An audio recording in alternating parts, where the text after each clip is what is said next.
দু সপ্তাহ ধরে হয়েছিল হাসপাতালে হুমকি সংস্কৃতির অভিযোগের শুনানি। ৫৯ জন অভিযুক্তের বিরুদ্ধে সাক্ষ্য গ্রহণ করেছিল তদন্ত কমিটি। মোট ১৪ দফা অভিযোগের ভিত্তিতে সেই কমিটির রিপোর্টের প্রেক্ষিতে এবার কড়া ব্যবস্থা নিতে চলেছে RG Kar medical college council.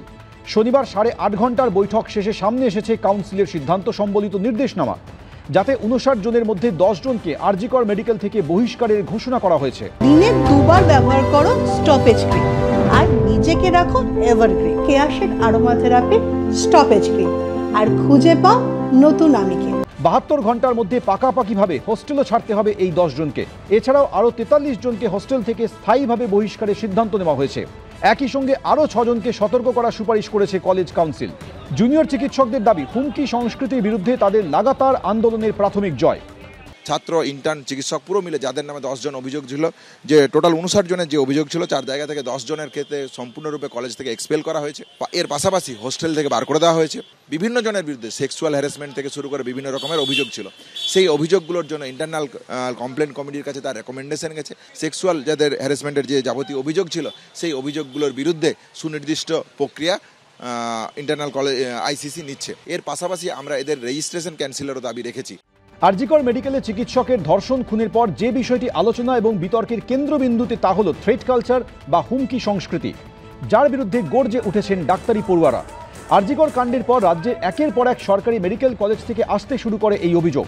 Viral হয় হুমকি শাসানির একাধিক অডিও ক্লিপ। সেই সব অভিযোগের তদন্ত করে বিশেষ তদন্ত কমিটি গঠন করা হয়। কমিটির কাছে অভিযোগ জমা পড়ে ৫৯ জনের বিরুদ্ধে। ২ সপ্তাহ ধরে অভিযুক্ত এবং অভিযোগকারীদের বক্তব্য শোনার পর মঙ্গলবার আরজিকর মেডিকেলের অধ্যক্ষ মানস বন্দ্যোপাধ্যায়ের কাছে রিপোর্ট পেশ করে বিশেষ তদন্ত কমিটি। সূত্রে খবর, ৪০ জনের বিরুদ্ধেই থ্রেট কালচারে স্পষ্ট তথ্য প্রমাণ মিলেছে। ১৪ জনের বিরুদ্ধে আংশিকভাবে থ্রেট কালচারে প্রমাণ মিলেছে। খুব কম তথ্য প্রমাণ মিলেছে বাকি ৫ জনের বিরুদ্ধে। এই প্রেক্ষিতে শনিবার কাউন্সিলের সামনে রিপোর্ট পেশ করেন আরজিকর মেডিকেল কলেজের অধ্যক্ষ।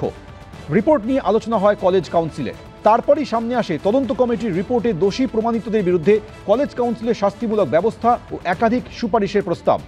সৌরভ পাল, আশিস পাণ্ডে, নির্জন বাগচি, শরীফ হাসান, তনভীর আহমেদ কাজী সহ ১০ জনকে কলেজ এবং হোস্টেল থেকে বহিষ্কার করার সিদ্ধান্ত নেওয়া হয়েছে। কাউন্সিলের দাবি, ওই 10 জনের বিরুদ্ধে কলেজ চত্বরের মধ্যেই মহিলাদের যৌন নিগ্রহের পর্যাপ্ত প্রমাণ মিলেছে। এই বিষয়টি কলেজের অভ্যন্তরীণ অভিযোগ গ্রহণ কমিটিকে দেখতে বলেছে কাউন্সিল। তদন্ত কমিটির রিপোর্টে নাম উঠে আসা চিকিৎসক পড়ুয়া থেকে ইন্টার্ন, হাউস স্টাফদের বিরুদ্ধেও একাধিক শাস্তিমূলক ব্যবস্থা গ্রহণের সিদ্ধান্ত নিয়েছে কলেজ কাউন্সিল। হুমকি সংস্কৃতিতে নাম উঠে আসা চিকিৎসক পড়ুয়াদের ৬ মাস থেকে ১ বছর কলেজে ঢোকায় নিষেধাজ্ঞা জারির পাশাপাশি ইন্টার্নদের ক্ষেত্রে ৩ মাস থেকে ৬ মাসের জন্য ইন্টার্নশিপ সাসপেন্ডের সিদ্ধান্ত নেওয়া হয়েছে।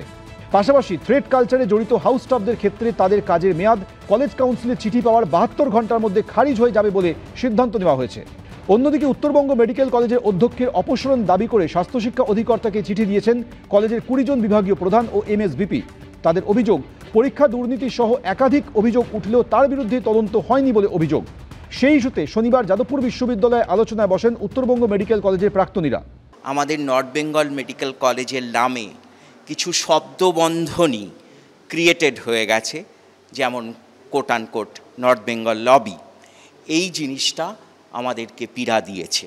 সেটার হৃত গৌরব আমরা ফিরিয়ে আনার পথ খোঁজবার জন্য সবাই এখানে আলোচনা করতে সমবেত হয়েছি।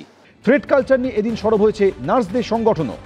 নার্সিং ফ্রেটার্নিটির মধ্যেও কিন্তু থ্রেটটা আছে এবং বেশ ভালো মাত্রাতেই আছে। যদি আমি ঠিকমতো সন্তুষ্ট করে চলতে পারি তাহলে আমার পছন্দের জায়গায় আমি রয়ে গেলাম, আর যদি আমি সেটা না করি তাহলে তো আছেই কালিম্পং, কার্শিয়াং, মুর্শিদাবাদ, কান্দি, সমস্ত জায়গা আছে, সেখানে যেতে হবে। সুপ্রিম কোর্ট নাইট ডিউটি নিয়ে যে গাইডলাইন দিলেন তার 1%ও এখনও কোথাও শুরু হয়নি।